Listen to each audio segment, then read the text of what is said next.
बुधवार का व्रत करने से जीवन में धन की कमी से मुक्ति मिलती है और सुखों की प्राप्ति होती है। बुध को माल और व्यापारियों का स्वामी माना जाता है। इसीलिए अगर आपके व्यापार में परेशानियां आ रही हैं तो ये व्रत करने से परेशानियां दूर हो सकती हैं। बुधवार व्रत विधि। बुधवार व्रत से ये तो साफ हो जाता है कि यह व्रत बुधवार के दिन ही रख सकते हैं और इसी कारण इसका नाम बुधवार व्रत है। वहीं अगर विधि की बात करें तो भक्तजनों को इस दिन सुबह जल्दी उठना चाहिए और फिर सफाई करनी चाहिए। इसके बाद अच्छे से नहा धोकर तैयार हो जाएं। कहा जाता है कि जिस दिन बुधवार का व्रत रखो उस दिन हरे रंग के वस्त्र पहनने चाहिए जो ज्यादा लाभदायक माने जाते हैं। फिर ऐसा करने के बाद भक्तों को पवित्र जल का घर में छिड़काव करना चाहिए।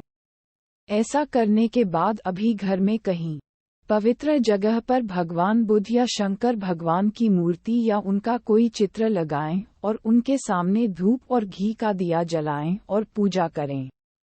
इसके अलावा व्रत रखने वालों को निम्न मंत्र से बुद्ध की प्रार्थना करनी चाहिए।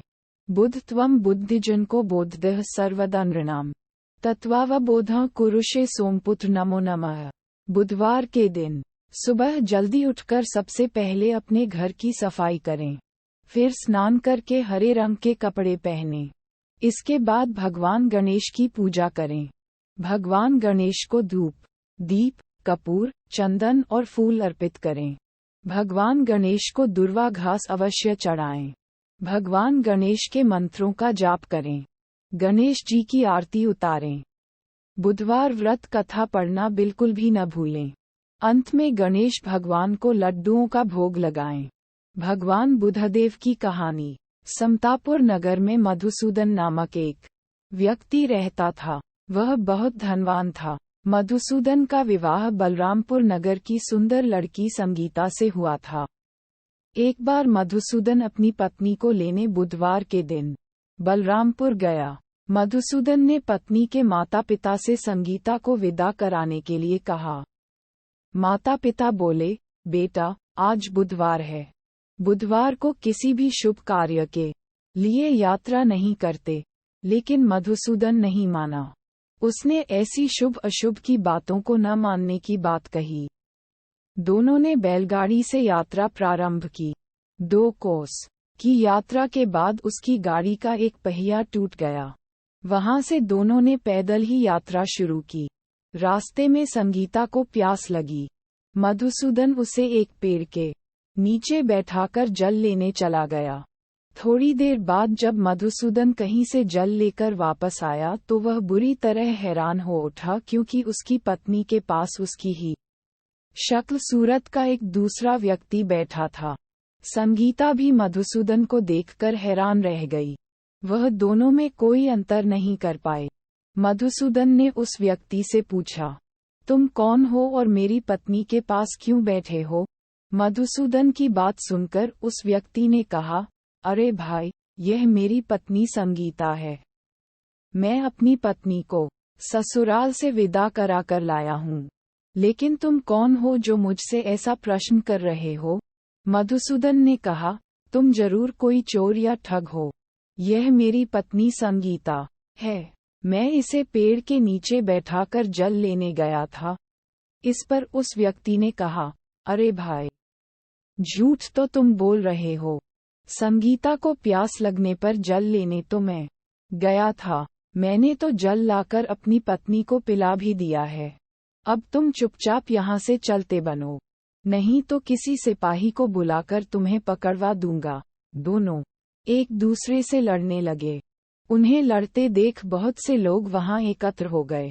नगर के कुछ सिपाही भी वहां आ गए। सिपाही उन दोनों को पकड़कर राजा के पास ले गए। सारी कहानी सुनकर राजा भी कोई निर्णय नहीं कर पाया। संगीता भी उन दोनों में से अपने वास्तविक पति को नहीं पहचान पा रही थी। राजा ने दोनों को कारागार में डाल देने के लिए कहा। राजा के फैसले पर असली मधुसूदन भयभीत हो उठा। तभी आकाशवाणी हुई, मधुसूदन, तूने संगीता के माता पिता की बात नहीं मानी और बुधवार के दिन अपनी ससुराल से प्रस्थान किया। ये सब भगवान बुद्धदेव के प्रकोप से हो रहा है। मधुसूदन ने भगवान बुद्धदेव से प्रार्थना की कि हे भगवान बुद्धदेव, मुझे क्षमा कर दीजिए, मुझसे बहुत बड़ी गलती हुई। भविष्य में अब कभी बुधवार के दिन यात्रा नहीं करूंगा और सदैव बुधवार को आपका व्रत किया करूंगा। मधुसूदन के प्रार्थना करने से भगवान बुद्धदेव ने उसे क्षमा कर दिया। तभी दूसरा व्यक्ति राजा के सामने से गायब हो गया। राजा और दूसरे लोग इस चमत्कार को देख हैरान हो गए। भगवान बुद्धदेव की इस अनुकंपा से राजा ने मधुसूदन और उसकी पत्नी को सम्मानपूर्वक विदा किया। कुछ दूर चलने पर रास्ते में उन्हें बैलगाड़ी मिल गई। बैलगाड़ी का टूटा हुआ पहिया भी जुड़ा हुआ था। दोनों उसमें बैठकर समतापुर की ओर चल दिए। मधुसूदन और उसकी पत्नी संगीता दोनों बुधवार को व्रत करते हुए आनंदपूर्वक जीवन यापन करने लगे। इस तरह भगवान बुद्धदेव की कृपा से उनके यहाँ खुशियाँ बरसने लगीं। इस तरह जो स्त्री पुरुष विधिवत बुधवार का व्रत करके व्रत कथा सुनते हैं, भगवान बुद्धदेव उनके सभी कष्ट दूर करते हैं। दोस्तों, ये जानकारी आपको कैसी लगी है, कृपया हमें कमेंट करके जरूर बताएं। अगर आप चैनल पर नए हैं तो वीडियो को लाइक, कमेंट और शेयर जरूर करें और चैनल को सब्सक्राइब जरूर करें। धन्यवाद।